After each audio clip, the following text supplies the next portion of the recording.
Reed. I'm the Assistant Athletic Director for Athletic Communications at Midwestern State. I'm glad to be with you this morning virtually. It'd be much more fun if you guys were here, but a little bit about me. I'm in my 14th year of doing athletic communications. Thoroughly enjoy what I do, working in sports and athletics.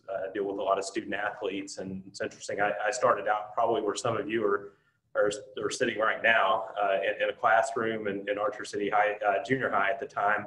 But I grew up around here, and now I was in the Army for 6 years, and I got out. I wanted to be a coach originally, so I went to school for that, and I started helping a newspaper. Figured out that I had a love for writing. I like doing statistics and stuff like that. Got involved with the athletic department at Midwestern State when I was going to school, and decided that that's what I wanted to do. So I gave up the dream of coaching and got into what I'm doing now. Started out at Southeastern Oklahoma State for 1 year, and I've been here since 2006, 2007. So this is a fun thing to do. And a little bit about the career.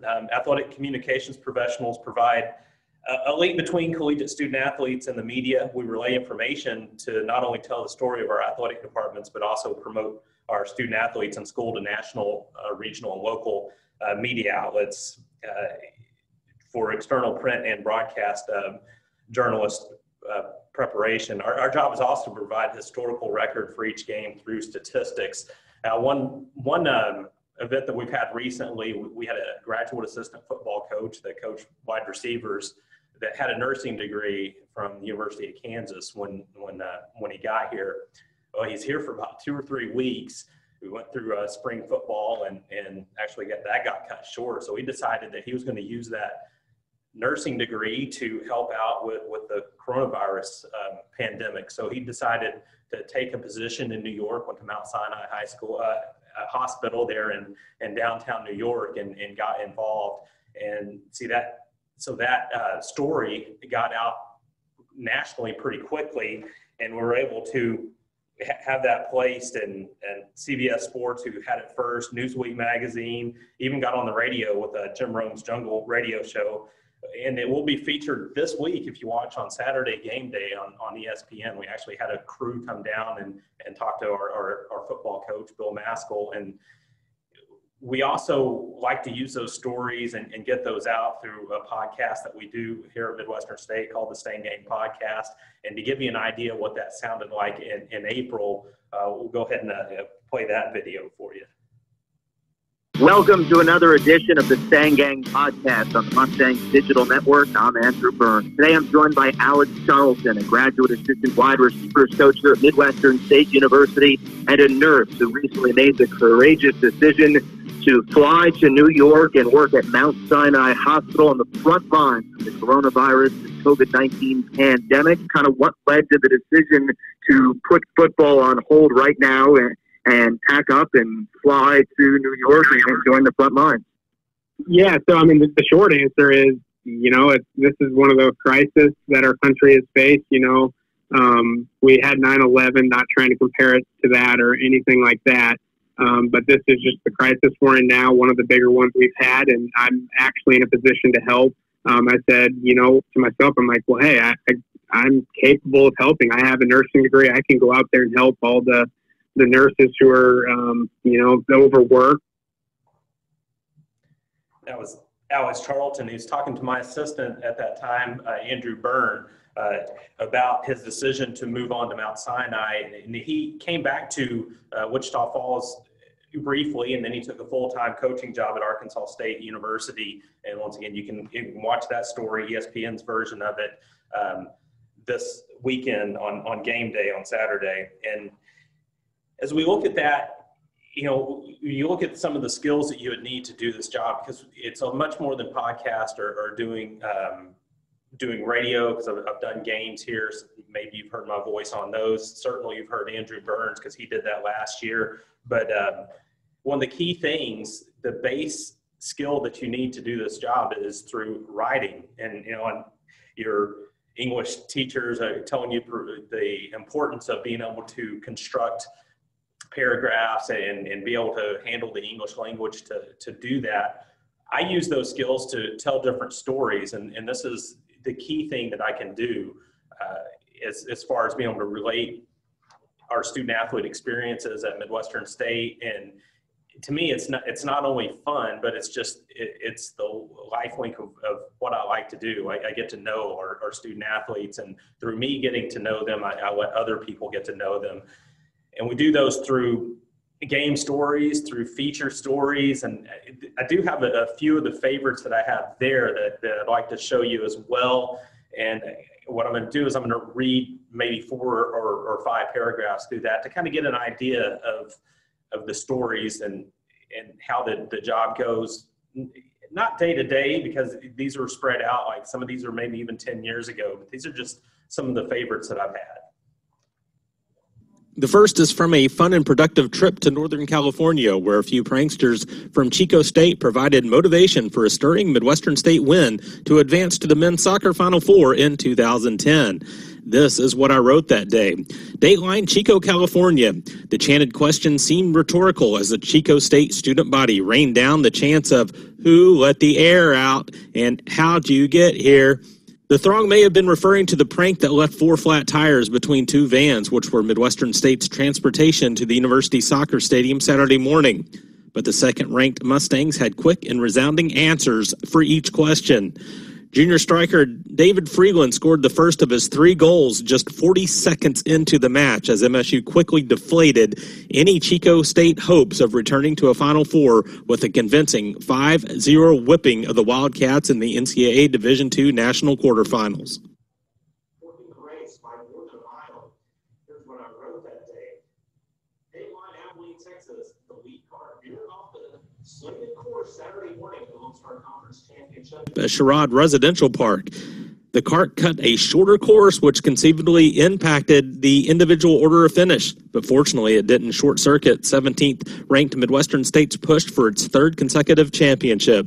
The Mustangs placed 3 runners in the top 10 and 5 of the first 16 runners to cross the finish line to amass 46 points to easily outdistance second-place Angelo State, which finished with 79 points. It's what we wanted, but it's a lot different than we anticipated, MSU coach Kobe Stiles said. The lead cart went out the wrong way and cut the whole course off a mile short. That did not play in our favor because the way our training is, we definitely excel at a longer distance.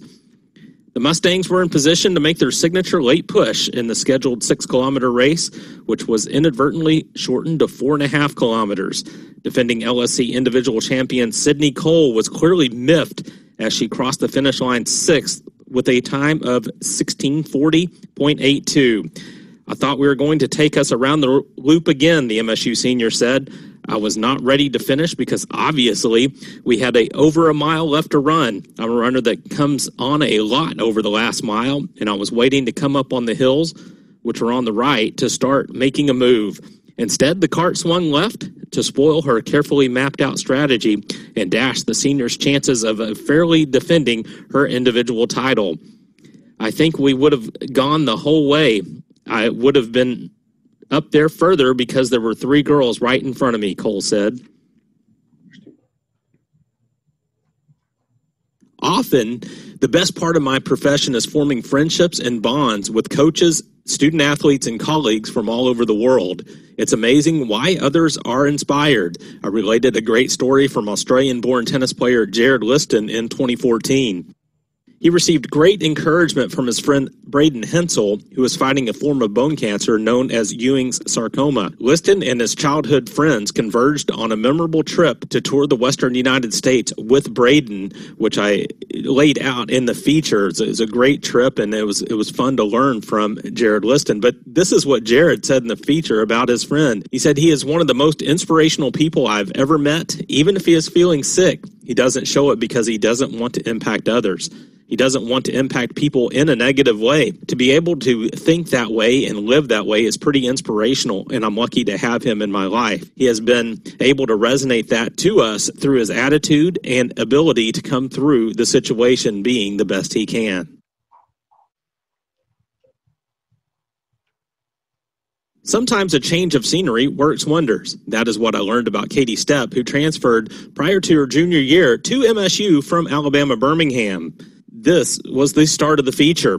When Katie Stepp left the University of Alabama Birmingham last spring, she was tired. Tired of running. Tired of working her way back from injury. Tired of being alone in a strange place. A lot of it had to do with running, the MSU junior said. I didn't like it anymore, and I really didn't like not being around people I cared about. Thoughts of going back to a comforting place were made more complicated.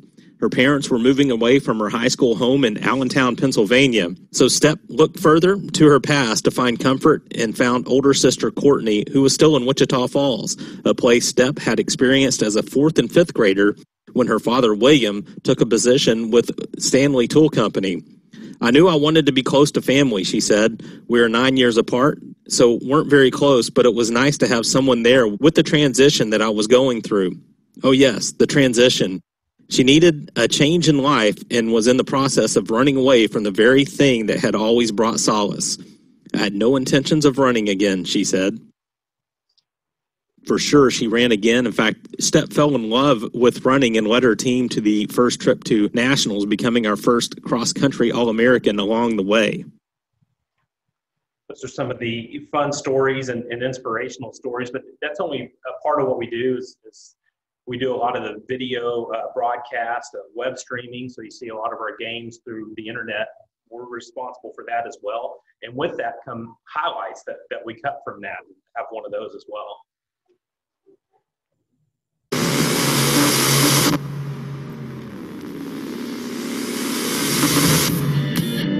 Xander Gartman, left foot in front of right, 2-2. Brennan drives one in the air to deep center field. Swing going back, looking up. So long softball. Brennick delivers again.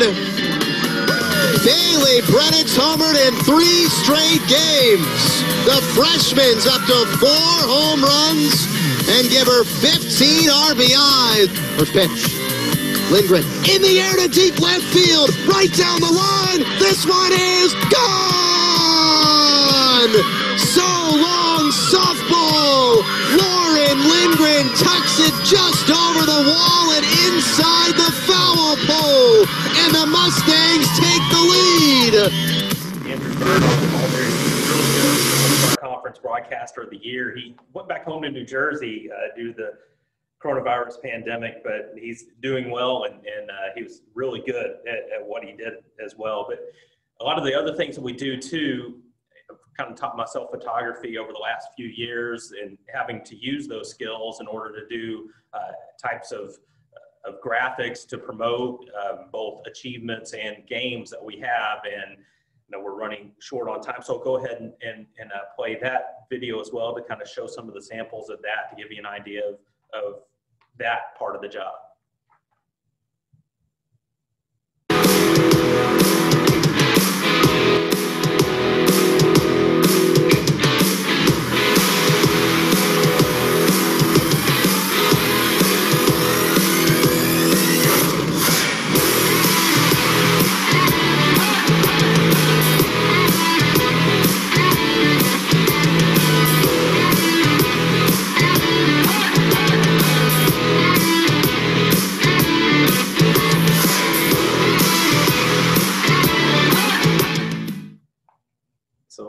So many parts of what I do, writing, video, getting up in front of people speaking and doing podcasts. And I'd like to take a few minutes to take a couple of questions.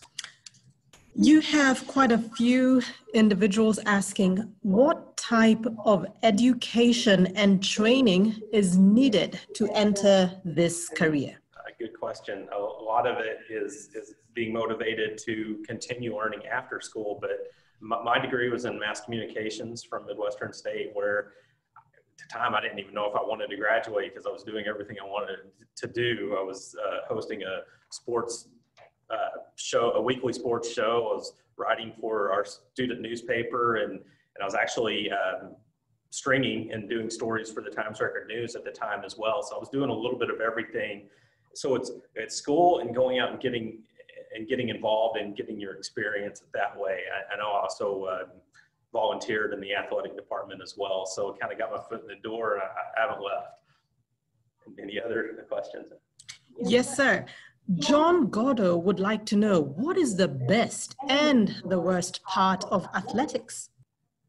That's part of athletics. Some of the things you saw, you get to see people succeed and get to see people grow and be happy with what they do in life. And I got a lot of that experience this summer. I was sharing before we got on that I did 50 podcasts in like 50 days and got to hear a lot of successes.